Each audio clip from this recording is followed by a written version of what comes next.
Guys, give it up for Team Khudi and Rumel. This is a very lovely event. मैं ज़रा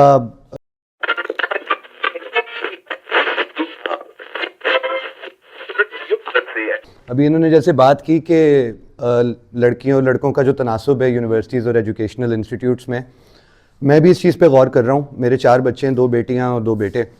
तो मैं इस चीज़ को करेक्ट करने के लिए एक स्टेप लिया अपनी ज़िंदगी में। मैंने अपने लड़कों को पढ़ाना छोड़ दिया है, मैं सिर्फ लड़कियों को पढ़ा रहा हूँ, क्योंकि लड़कों को पढ़ाना मेरे तजर्बे में बेकार है। ठीक है, लड़कों का करियर वैसा ही निकल रहा है जैसा मेरा निकल रहा है। ठीक है, 40 की उम्र में मुझे ये ख्याल आ रहे हैं। और बाकी लड़कों का हाल ये होता है कि 19-20 तक जाके कहीं बड़ी मुश्किल से वो इंटर कर रहे हैं, फिर वो 3 साल की डिग्री के बाद कहते हैं हमने यूट्यूबर बनना है, और फिर 30 में जाके वो कहते हैं नहीं हमें जो है ना ड्रॉप शिपिंग करनी है।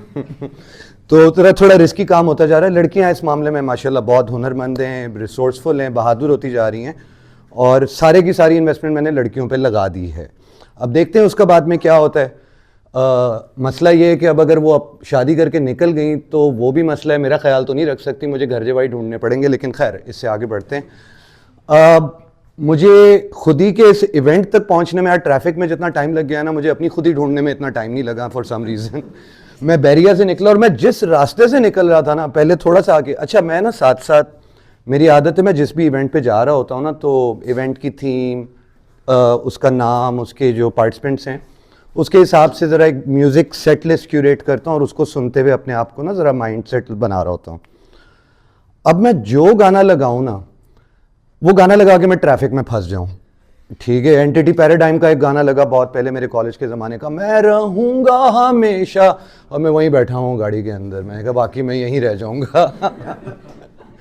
ठीक है, कुछ 10 मिनट बाद लगा हम हैं पाकिस्तानी, हम तो जीतेंगे, हाँ जीतेंगे। मैंने कहा ऐसे जीत गए। करते करते करते करते मैं यहाँ तक पहुँच ही गया, और रास्ते भर में मैं बार बार my generation got introduce to Allama Iqbal either through our books, या believe it or not through Junoon. अगर किसी को याद हो तो उन्होंने खुदी को कर बुलंद इतना कि हर तकदीर से पहले खुदा बंदे से खुद पूछे बता तेरी रज़ा क्या, ये गाया था, और ये उन्होंने इंडिया में भी गाया था, और इतना अच्छा गाया था कि काजुल तक बोल पड़ी थी तेरी रजा क्या है।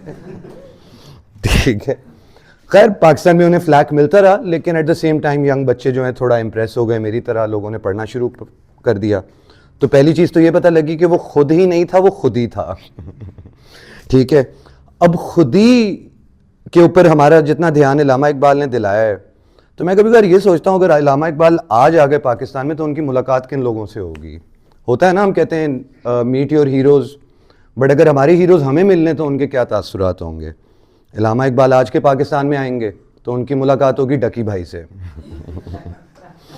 ठीक है, वो लिखने की कोशिश कर रहे होंगे कि मोहम्मद से वफा तूने, इधर से डकी भाई आ जाएंगे, अल्लामा इकबाल अपना अगला शाहकार लिख रहे हैं, इकबाल कहेंगे परामर मेरे पे ना पीका का पर्चा कटा दें। ठीक है, अल्लामा इकबाल बिलावल को मिलेंगे, बिलावल उन्हें यही कहेगा कि वजूद फीमेल से है कायनात में रम, अल्लामा इकबाल सर पकड़ के बैठ जाएंगे कि यार क्या कर रहा है ये लड़का।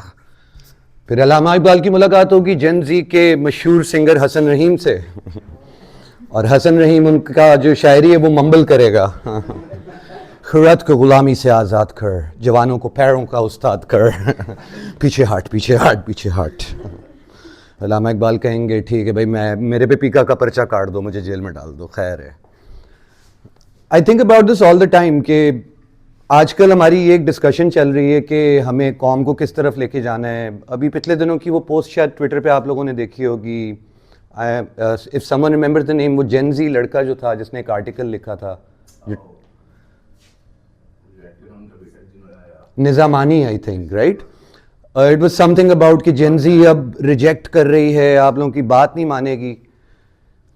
बूमर छोड़े मिलेनियल्स को इतना गुस्सा चढ़ रहा था, और मैं सोचा था हम लोग कैसे गुजारा करेंगे इस मुल्क में, 10 में से 7 लोग तो जेन ज़ी ही हैं। ये मुल्क आगे चलेगा कैसे अगर हम इतनी अड़ी मार के बैठे हुए हैं। तो मैंने जो है ना अपने सारे 30 साल से ऊपर के दोस्त कटा दिए हैं। मैं अब पूरे शहर में ओपन माइक्स दरियाफ्त करता रहता हूँ, स्टैंड अप कॉमेडी पे इसलिए काम कर रहा हूँ क्योंकि यंग बच्चों को मेरी तरह ये समझ आ गया कि करियर जो है ना आगे इंजीनियरिंग कॉमर्स में नहीं है, यूट्यूब की मोनेटाइजेशन पे। Thank you very much, that was my time.